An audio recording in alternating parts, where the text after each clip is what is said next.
देहातों में गुजर वगैरह होता है, उसको लोग लेकर कहते हैं कि कान में चला जाएगा तो आदमी मर सकता है। तो अगर किसी स्थिति में किसी के कान में गुजर वगैरह या कोई कीड़ा अंदर चला जाता है तो वह कितना घातक है। आमतौर पर यह भी देखा गया है कि कान में अगर कभी कोई समस्या हो गया या दर्द करने लगा तो लोग बाइक के चाबी से या फिर माचिस के तिल्ली से या कोई भी वैसा व्यवस्था लेकर के अपना कान लगते हैं, मतलब खुजलाने। यह जमाने से ये प्रथा चला आया हुआ है, कान में थोड़ा सा भी दर्द किया तो सरसों तेल डाल देते हैं, ठीक है ना। तो ये भी काम बिल्कुल है, उसके कान में इस तरह का समस्या है तो आखिर मतलब उसका क्या सिम्टम्स होगा जिससे हम लोग यह जान पाएंगे कि करने से जो पर्दा फटती है वो 2 से 3 महीना के अंदर पर्दा का रिकवर होने का चांस 99 रहेंगे। वो बोल नहीं सकते हैं, ठीक है ना, तो वो बार बार कान खुजलाएगा, ठीक है ना, कान खुजलाएगा, रोएगा, उसको कान जब दर्द करेगा तो बहुत। नमस्कार साथियों, मैं मनमीत हूं और आप स्पेशल टॉक्स का विशेष सेगमेंट डॉक्टर्स टॉक देख रहे हैं और डॉक्टर्स टॉक का यह 7वां एपिसोड है। 7वें एपिसोड में हमारे मेहमान और हमारे अतिथि हैं डॉक्टर अभिषेक कुमार और बारे में कहा जाता है कि कान नाक गला के विशेषज्ञ हैं। तो हमारी बातचीत इस एपिसोड में कान नाक और गला को लेकर के होगी और इससे होने वाली तमाम बीमारियों के बारे में बातचीत होगी। इस एपिसोड में होने वाली बातचीत के सिलसिला को हम शुरू करेंगे और बहुत बहुत स्वागत करते हैं सर। कान नाक गला को लेकर के होता है कि मतलब कान के पर्दे का फटना या फिर कान में छेद हो जाना, इसका क्या अर्थ होता है? देखिए, जनरली होता क्या है कि ये छोटे बच्चे होते हैं, ठीक है ना, सिलसिला पहले शुरू होती है वहीं से, ठीक है ना। छोटे बच्चे में गांव देहात में जो पेरीफेरी में लोग रहते हैं उन लोगों को नॉलेज कम रहती है, जानकारी कम रहती है, ठीक है ना, तो बच्चे को सुता के दूध पिलाते हैं, ठीक है ना, जो सबसे पहले ये काम नहीं करना चाहिए, ठीक है ना। बच्चे को सुता के दूध पिलाने से होता क्या है कि ये कान में दूध आ जाता है, चली जाती है, जिससे कान के जो पर्दे होते हैं वो पर्दे कमज़ोर हो जाते हैं, जिस कारण से वो कान का पर्दा फट जाता है, ठीक है। कान का पर्दा फट जाएगा तो फिर कान में अगर दूध रह गया तो उसके कारण से वहाँ पे इन्फेक्शन होती है। छोटे बच्चे में फिर कान बहना शुरू हो जाता है। तो गांव में पेरीफेरी में लोगों को उतनी जानकारी नहीं रहती है, लोकल डॉक्टर से कहीं से भी इलाज करा लेते हैं, थोड़ा दवा चला लिए, कान बहना बंद हो गया तो उन्हें ये लगता है कि ये कान की बीमारी ख़त्म हो गई। एक्चुअली वो कान की बीमारी ख़त्म नहीं होती है। उसको मेन सबसे बड़ी बात है बच्चे की पहले तो सुता के दूध नहीं पिलानी है, पहला रीज़न। दूसरी रीज़न, अगर किसी कारणवश, ठीक है ना, चाहे छोटे बच्चे हो या बड़े हो, किसी कारणवश चोट लगने से, ठीक है ना, पर्दा फट जाती है या कोई भी होता है तो उसको बचाया कैसे जा सकता है, ठीक है ना। शुरू के 3 महीना जो हमारे पास चांस रहते हैं, ठीक है ना, अगर पर्दे फटे हुए हैं शुरू के 3 महीना के अंदर उसको अगर सही से केयर किया जाए तो वो पर्दे भर सकते हैं, उसके लिए ऑपरेशन की नौबत नहीं आएंगी। लेकिन हाँ, अगर वही शुरू के 3 महीना में उस चीज़ को अगर केयर नहीं किया जाए, ठीक है ना, तो फिर वो चीज़ आगे चल के बीमारी ज़्यादा बढ़ जाती है, बीमारी आगे चल के हड्डी को पकड़ लेता है, तो फिर उस कंडीशन में ऑपरेशन करना रहता है, ठीक ना। तो अब पहली बात आती है कि ये कैसे बचाव किया जाए, ठीक है ना। तो बचाव, अगर पर्दे में छेद हो जाती है, ठीक है ना, सबसे पहले है कान में पानी नहीं जाना चाहिए, उस चीज़ को रोकना है। तो उसको हम कैसे रोकेंगे? तो जब भी आप नहाने जाइए, जो कि गांव देहात में है, जिन लोगों की जानकारी ये सब चीज़ नहीं है, उन लोगों के लिए हम ये बात बता रहे हैं। जो अगर कान के पर्दे में छेद है, कान बहता है, अभी इनिशियल है, ठीक है, अभी 5 दिन 10 दिन से ऐसा हो रहा है, 3 महीना नहीं पूरा हुआ है, तो आप उसको क्या कर सकते हैं? तो कान में सबसे पहला स्टेप है कान में पानी नहीं जाने देना है। तो कान में पानी कैसे नहीं जाएगा? जब भी आप नहाने जाइए तो रुई ले लीजिए, रुई के चारों तरफ वैसलीन लगा के कान में लगा के उसके बाद जाइए नहाने के लिए, ठीक है। या ईयर कैप आता है नहाने के लिए, तो वो चीज़ को भी लगा सकते हैं। गांव देहात के आदमी को वो सब चीज़ नहीं मिल पाएगा, ठीक है ना, तो वो कॉटन का इस्तेमाल कर सकते हैं, कान में पानी जाने से बचा सकते हैं। दूसरी स्टेप क्या है? दूसरी स्टेप ये है कि ये आपको ठंडे चीज़ नहीं खाना है और सर्दी खांसी नहीं हो, ये चीज़ पे ध्यान रखना है, ठीक है ना।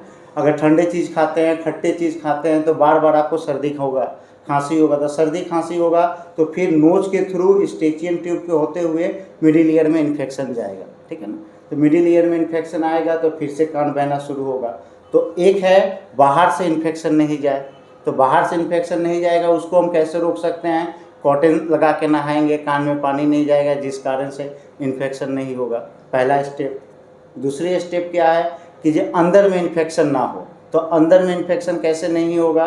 तो हमें ठंडे चीज़ नहीं खानी है, सर्दी खांसी नहीं हो, ये सब चीज़ों पे ध्यान देना है, जिससे क्या कहते हैं नाक के थ्रू या कहीं भी गले के थ्रू क्या कहते हैं कान में इन्फेक्शन नहीं जाएगा।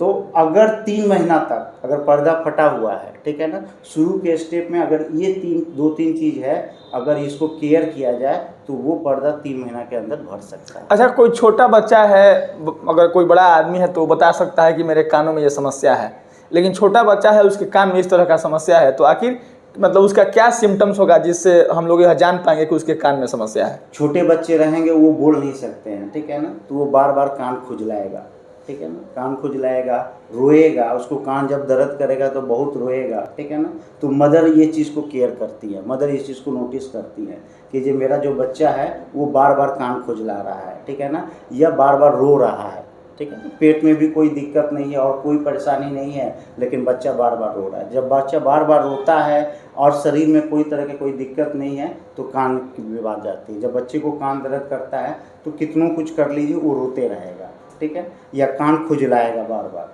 तो उसके लिए हम पहले ही स्टेप में बताए हैं कि जब बच्चों को सुता के कभी भी दूध नहीं पिलाना है।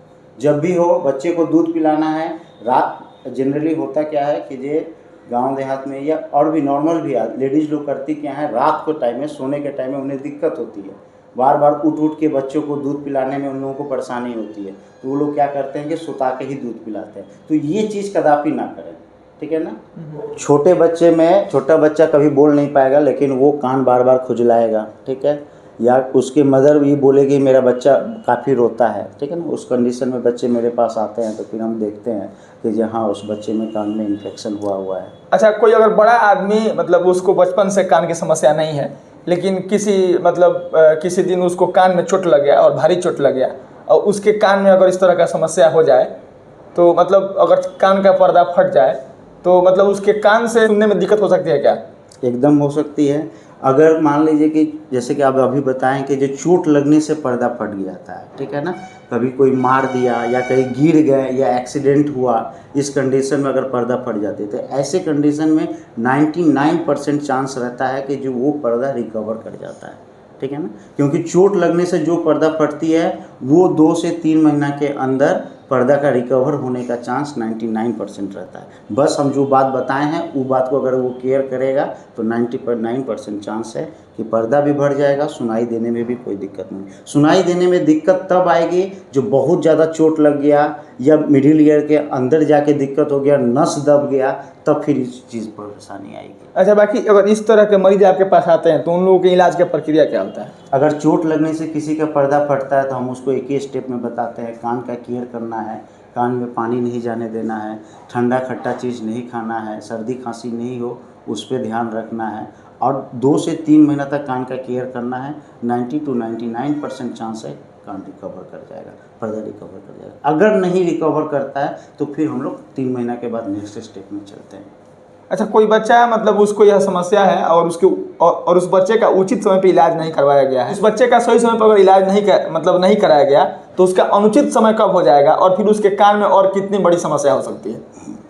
देखिए, अगर कान के पर्दा में छेद है और कान बह रहा है और सही टाइम में इलाज नहीं हुई, काफ़ी लंबा समय हो गया, तो फिर उसमें क्या क्या दिक्कत आती है? सबसे पहला दिक्कत आता है कि जो फिर धीरे धीरे करके यहाँ पे एक मैस्टोइड बोन होता है, ठीक है ना, उस हड्डी को बीमारी पकड़ लेता है, ठीक है ना। जब उस हड्डी को बीमारी पकड़ लेगा तो ऑटोमेटिक, ठीक है ना, चाहे छोटा बच्चा रहेगा तो छोटा बच्चा नहीं बोलेगा, 5 साल या 7 साल का बच्चा हो गया या उससे बड़ा बच्चा होगा तब वो सिर्फ ये बात नहीं बोलेगा कि जो मेरा कान बहता है, ठीक है ना, तब उस समय ये बोलेगा जो मेरा कान भी बहता है, कान से बदबू भी आती है, ठीक है ना। जब हड्डी को वो बीमारी पकड़ लेगा, हड्डी सड़ने लगेगा, ठीक है ना, तो ये बोलेगा मेरा हमको कान से क्या कहते हैं जो पानी बहता है उसमें से बदबू आता है, पहला बात। दूसरी बात वो बोलेगा कि हमको सुनाई देने में भी दिक्कत हो रहा है। तीसरी बात वो बोलेगा बहुत ज़्यादा अगर बीमारी आगे बढ़ जाएगा तो वो ये बात बोलेगा कि हमको चक्कर भी आता है कभी कभार, ठीक है। तो अगर सही समय पर अगर इलाज नहीं कराया जा सकता है तो वो बीमारी धीरे धीरे करते करते हड्डी को पकड़ता है, हड्डी को सराता है, फिर उसके नस को कमज़ोर कर देता है। जब हड्डी सराएगा तो बदबू आएगा, जब नस कमज़ोर होगा, नस को इफ़ेक्ट करेगा तो सुनाई देने में दिक्कत होगा। फिर वो बीमारी धीरे धीरे अगर ब्रेन तक जाती है तो फिर उसको चक्कर आने वाला प्रॉब्लम होगा, तो फिर वो पेशेंट ये बात बोलेगा कि हमको चक्कर आ रहा है। बाकी आपके क्षेत्र से संबंधित एक और बीमारी होती है जिसको साइनस कहा जाता है, तो साइनस क्या होता है और उसके कारण क्या होता है? देखिए साइनस एक चीज़ है कि एलर्जी के कारण से ये चीज़ सब डेवलप करता है, ठीक है ना। ये ज़्यादातर आपको ठंडे के मौसम में ये काफ़ी तेज़ी से बढ़ता है, ठीक है ना। जैसे कि ज़्यादा जो ठंडे चीज़ खाते हैं, ठीक है ना, ठंडे या खट्टे चीज़ खाते हैं, जिस कारण से धीरे धीरे करते पहले तो नाक से पानी आ जाता है, ठीक है ना। नाक से पानी आना, स्नीजिंग होना, ये सब चीज़ परेशानी होती है। तो पेशेंट क्या करते हैं, इस चीज़ को केयर नहीं करते हैं, वो इसको नॉर्मल वे में लेते हैं। कभी थोड़ा सा नेजल ड्रॉप डाल लिए, ठीक हो गया, फिर उसको रहने दिए, फिर बार बार रिपीट, एक बार में कभी कोई साइनस डेवलप नहीं करता है। यही बीमारी अगर बार बार स्टेप बाय स्टेप 10 बार 15 बार एपिसोड होते जाता है, ठीक है ना, तो धीरे धीरे वो चीज़ को साइनस में डेवलप हो जाता है, ठीक है। तो फिर उसमें क्या होता है कि जब फिर हम लोग उसको पेशेंट को ये चीज़ बोलते हैं कि आप ठंडे चीज़ नहीं खाइए, ठंडा खट्टा चीज़ को अवॉइड कीजिए, जिस चीज़ से आपको एलर्जी है वो चीज़ को अवॉइड कीजिए, ठीक ना। साइनस में ज़्यादातर क्या कहते हैं, पेशेंट को ठंडे चीज़ों से दिक्कत होती है। जब भी साइनस वाला पेशेंट होगा, थोड़ा सा भी ठंडा चीज़ खा लेगा, उसको दिक्कत आने लगेगी, ये चीज़ काफ़ी तेज़ी से बढ़ने लगता है, सर दर्द होने लगेगा। बाकी अगर किसी व्यक्ति को साइनस हुआ है तो उसके मतलब क्या सिम्टम्स होते हैं? उसके नाक से पानी आएगा, सर दर्द करेगा, नाक जाम रहेगा, हमेशा पेशेंट ये बोलेगा मेरे नाक से पानी आता है, सांस लेने में परेशानी होती है, सर भारी रहता है। हमारे में जैसे फ्रंटल साइनसाइटिस, मैक्सिलरी साइनसाइटिस, 3-4 तरह का साइनस होते हैं, ठीक है। तो फ्रंटल साइनसाइटिस का सिम्टम ये है, अगर क्या कहते हैं पेशेंट रात को सोता है, सुबह उठता है, तो सुबह उठ के वो सीधे बोलेगा मेरा सर भारी रहता है, ठीक है ना। नाक से तो पानी आता ही है, नेजल ब्लॉकेज रहबे करता है, लेकिन जब हम सो के उठते हैं ना तो मेरा सर काफ़ी भारी रहता है। तो ऐसा अगर पेशेंट सिम्टम दे रही है तो इसका मतलब है कि उसको फ्रंटल साइनसाइटिस है। उसी तरह से एक मैक्सिलरी साइनसाइटिस होता है, ठीक है ना। बाकी मतलब साइनस होने का जोखिम किन वजहों से बढ़ जाता है? ठंडे चीज़ खाने से, कि वही पेशेंट को हर आदमी को हर अलग अलग तरीके से एलर्जी होता है। किसी को डस्ट से एलर्जी होता है, ठीक है, किसी को किसी और चीज़ से, धुआं से एलर्जी होता है, किसी को ठंडे से चीज़ से एलर्जी होती है। तो वो एलर्जी को अवॉइड नहीं करने से, ठीक है ना, तो धीरे धीरे शरीर का इम्यूनिटी कमज़ोर हो जाता है, जिस कारण से धीरे धीरे साइनस डेवलप करता है। बाकी अगर उससे बचाव की बात की जाए, मतलब देहात के लोग इन सब चीज़ों से अगर बचाव करना हो तो क्या बीच बचाव कर सकते हैं? पहला बात है कि जो सबसे पहले जानना है कि आपको एलर्जी क्या चीज़ से है, ठीक है ना। जो चीज़ से एलर्जी है उस चीज़ को तो एकदम कम्प्लीटली अवॉइड करना है। अगर आपको डस्ट से एलर्जी है तो आप जब घर से बाहर निकलते हैं तो कुछ कपड़े उपड़े लगा के, नाक के पास लगा के निकलिए। अगर आपको ठंडे चीज़ों से एलर्जी है तो आपको ठंडे चीज़ पूरी तरीके से अवॉइड करना होगा, ठीक है ना कोल्ड ड्रिंक, ना दही, ये सब चीज़ को बंद करना होगा, ठीक है ना। तभी इस चीज़ से मैंने कि बिना कम से कम मेडिसिन में इस चीज़ को ठीक किया जा सकता है। नहीं तो साइनस एक ऐसा बीमारी है कि जो वो कितना भी मेडिसिन चला लीजिएगा, आप 6 महीना 9 महीना तक भी मेडिसिन चला लीजिएगा, काफ़ी पेशेंट में देखा गया है कि कुछ पेशेंट में ठीक हो जाती है, कुछ पेशेंट में नहीं ठीक होता है, फिर उसको आगे चल के हम लोगों को ऑपरेशन वाला स्टेप लेना पड़ जाता है। बाकी किसी साइनस के मतलब अगर कोई मरीज आता है तो उसका मतलब क्या प्रक्रिया होता है इलाज का? सबसे पहले तो अगर इनिशियली है, एक्यूट फेज में है, तो हम लोग तो उसको मेडिसिन से ही ट्रीटमेंट करने की कोशिश करते हैं। उससे पहले एक बार हम लोग एक एक्सरे या सीटी स्कैन करा के देख लेते हैं कि जो उसका डिजीज़ कहाँ तक है, कितनी तक बढ़ी हुई है, ठीक है ना। और फिर हम लोग एक नॉर्मल मेडिसिन स्टार्ट करते हैं, एंटीबायोटिक, नेजल ड्रॉप देते हैं, स्टीम इनहेलेशन करवाते हैं, नेजल स्प्रे भी देते हैं। और इस मेडिसिन को हम लोग कंटिन्यू 3 महीना तक चलाते हैं, ठीक है। और 3 महीना चलाने के बाद फिर से फर्दर हम लोग एक इन्वेस्टिगेशन करते हैं, एक्सरे या सीटी स्कैन करते हैं। अब पहले मेरा जो किया हुआ है, जो पेशेंट पहली बार मेरे पास आया हुआ था, ठीक है ना, उस एक्सरे या सीटी स्कैन से हम लोग मैचिंग कराते हैं कि ये उसमें कितना इम्प्रूवमेंट हुआ है। अगर इम्प्रूवमेंट अच्छी हुई है या थोड़ा बहुत भी इम्प्रूवमेंट हुआ है तो हम लोग फिर उस मेडिसिन को कंटिन्यू करते हैं, 9 महीना तक, 6 महीना तक कंटिन्यू करते हैं। उस केस में पेशेंट का रिकवर होने का चांस बहुत ज़्यादा रहता है। अगर हम लोग उस सीटी स्कैन या एक्सरे को जो 3 महीना के बाद कराए हैं और जो शुरू में कराए हैं उसमें कोई चेंजिंग नहीं आई है या और थोड़ा ज़्यादा बढ़ा ही है, तो फिर हम लोग अगले स्टेप में मेडिसिन नहीं चलाते हैं, फिर उसको मेडिसिन को हम लोग स्टॉप कर देते हैं, क्योंकि फिर वो मेडिसिन काम नहीं करेगा, ठीक है। फिर नेक्स्ट स्टेप फिर हम लोग उसको सर्जरी के लिए प्लान करते हैं। तो बाकी इस एपिसोड में बातचीत के सिलसिला को हम लोग आगे बढ़ाते हैं। होता क्या है कि देहातों में कभी किसी को कान में कोई समस्या होती है तो वो लोग मतलब किसी दूसरे व्यक्ति के कान में समस्या हुआ है, उसको किसी दवा से ठीक हुआ है, तो वही दवा पूछ करके किसी मेडिकल स्टोर पर जाते हैं और फिर वही दवा लेकर के डाल लेते हैं। यह मतलब कहाँ तक जायज़ है? ये बिल्कुल सही नहीं है ये ट्रीटमेंट, क्योंकि किसी पेशेंट को क्या बीमारी हुआ है, नहीं बीमारी हुआ है, वो उसको नहीं पता है, ठीक है ना। गांव देहात के लोग क्या करते हैं कि जो किसी एक आदमी को अगर कान बह रहा है या कान में किसी तरह का भी दिक्कत है, तो उसको दवा चला है, वो ठीक हो गया है, तो अगर उसी तरह का कोई दिक्कत होता है तो उसे लगता है कि ये बीमारी सेम है, ठीक है ना, और उस कारण से वही दवा लेके खा लेते हैं या कान में ड्रॉप डाल लेते हैं। ये बिल्कुल कदापि नहीं करना चाहिए, ठीक है ना, क्योंकि उसको बीमारी हो सकता है कोई दूसरे तरह का बीमारी हो, इसको कोई और बीमारी हो, उसके लिए आपको प्रॉपर ENT स्पेशलिस्ट डॉक्टर से मिलना चाहिए, ठीक है ना, डॉक्टर से दिखाना चाहिए। डॉक्टर जो चीज़ प्रेस्क्राइब करेंगे फिर वो चीज़ को, गांव देहात में आपको जनरली देखिएगा कि जो दादी लोग होती हैं या मम्मी लोग होती हैं, गांव पूरे पुराने ज़माने से ये प्रथा चला आया हुआ है, कान में थोड़ा सा भी दर्द किया तो सरसों तेल डाल देते हैं, ठीक है ना। तो ये भी काम बिल्कुल नहीं करना चाहिए। पहले के समय में अभी के समय में ज़मीन आसमान का अंतर है, ठीक है ना। पहले के वो लोग भी जो ट्रीटमेंट करते थे वो सही करते थे, ठीक है ना, लेकिन उस समय सरसों तेल प्योर मिलता था। आज के तेल में वो सब चीज़ प्योर नहीं मिलता है, सब मिक्सिंग मिलती है, ठीक है ना। तो वो लोग जानते हैं कि आज से पहले के ज़माने के लोग सरसों तेल डाल देते थे जिससे कान का दर्द ठीक हो जाता था, तो हम भी कान में डाल देंगे सरसों तेल तो ठीक हो जाएगा, ठीक ना। ये बिल्कुल नहीं करना चाहिए, क्योंकि आजकल जितना भी तेल आते है, जो भी चीज़ आती है, सब केमिकल मिक्सिंग रहता है, ठीक है। तो उससे और कान को ज़्यादा हार्म ही पहुंचता है, फ़ायदा नहीं पहुंचेगा, उससे हार्म पहुंचेगा। कभी भी आपको किसी तरह का भी कान में दिक्कत हो, आप ENT के स्पेशलिस्ट डॉक्टर से दिखाइए, वो जो भी आपको सजेशन देंगे सही सजेशन देंगे। अब फ्यूचर में आपको कोई बीमारी नहीं होगा, उसका आपको एक सिक्योरिटी मिलेगी। बाकी देहातों में आमतौर पर यह भी देखा गया है कि कान में अगर कभी कोई समस्या हो गया या दर्द करने लगा तो लोग बाइक के चाबी से या फिर माचिस के तिल्ली से या कोई भी वैसा व्यवस्था लेकर के अपना कान लगते हैं मतलब खुजलाने। यह कहाँ तक जायज़ है? ये भी बिल्कुल सही नहीं है, ये भी काम बिल्कुल नहीं करना चाहिए।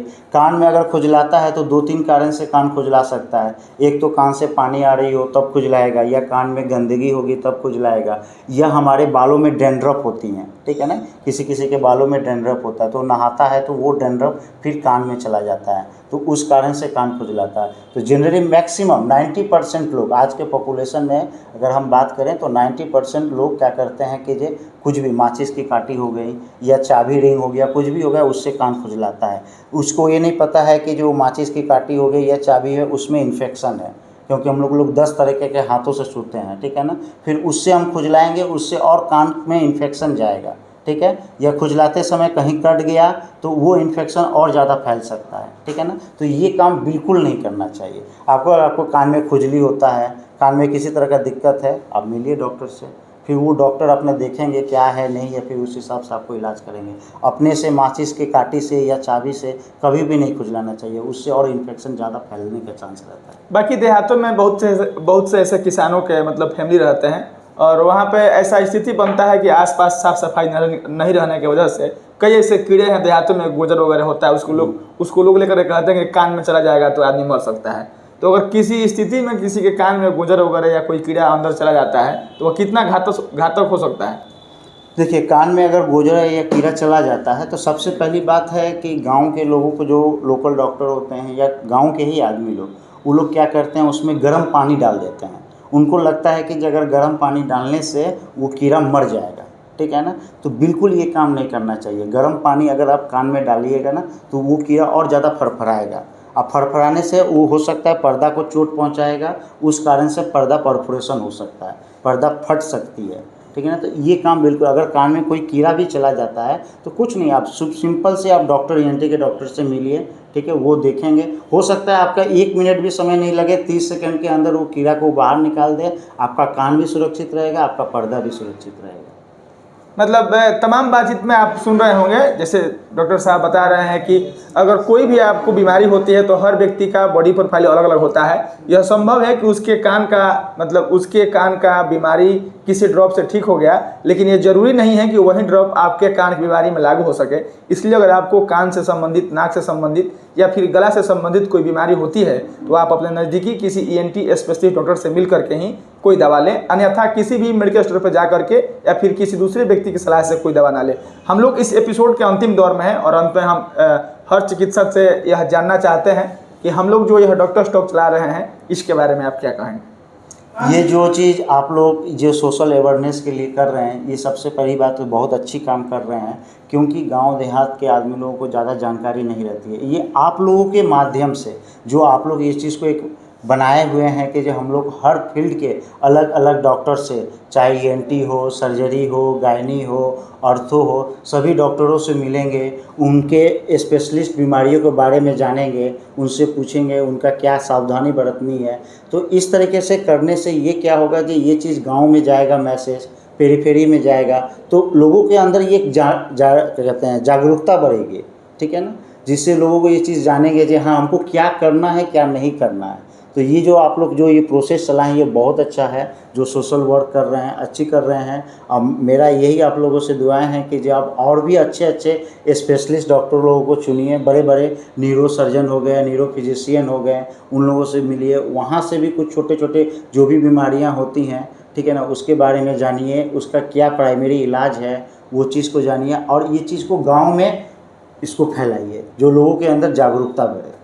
बाकी आप हमारे साथ देख रहे थे, ये डॉक्टर अभिषेक कुमार हैं और कहा जाता है कि कान, नाक और गला के स्पेशलिस्ट हैं, और चिकित्सीय भाषा में इसको कहा जाता है कि ENT के स्पेशलिस्ट हैं। और इस संबंधित जो भी कान, गला, नाक को लेकर के बीमारियां होती है, उन बीमारियों को लेकर के कैसे बचाव करें, उसका सिम्टम्स क्या होता है या फिर उसका इलाज की प्रक्रिया क्या होती है, इन तमाम मुद्दों पर हमारी बातचीत हुई है। आपके जानकारी के लिए बता दें कि यह डॉक्टर स्टॉक का सीरीज आपको YouTube के स्पेशल टॉक्स पे या फिर Facebook के स्पेशल टॉक्स पे देखने को मिल जाएगा।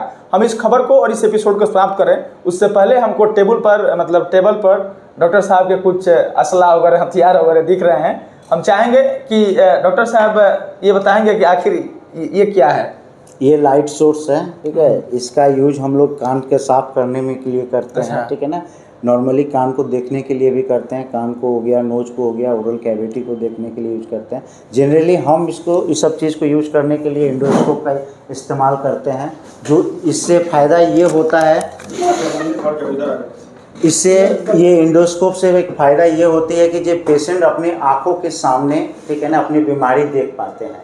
उनको अगर कान में कोई दिक्कत है, कान में पर्दा में छेद है, या कान में कोई फॉरेन बॉडी गया हुआ है, कीड़ा गया हुआ है, या किसी तरह का भी, या गंदगी भी है, तो साफ साफ इस स्किन पे दिखता है कि हाँ मेरे कान में ये दिक्कत है। या नाक में कोई दिक्कत है, साइनस है, या नाक के अंदर मांस है, तो वो चीज़ इससे चीज़ क्लियर दिखता है। या गला के अंदर टॉन्सिल बढ़ गया है, क्या है, गला में इन्फेक्शन है कि नहीं है, ये सारी चीज़ इससे चीज़। इसका तो इस्तेमाल हम लोग ज़्यादातर कान साफ करने में, सक्शन करने में, ये सब चीज़ में यूज़ करते हैं। अब तक हमारे साथ इस वीडियो को देखने के लिए, बने रहने के लिए आपका बहुत बहुत धन्यवाद है। बाकी इस वीडियो में तमाम बातचीत को लेकर के आपकी क्या राय है, आप अपनी प्रतिक्रिया हमारे इस एपिसोड के कमेंट सेक्शन में जरूर दीजिएगा। हम मिलेंगे फिर किसी नए एपिसोड में किसी नए मेहमान के साथ, तब तक के लिए धन्यवाद।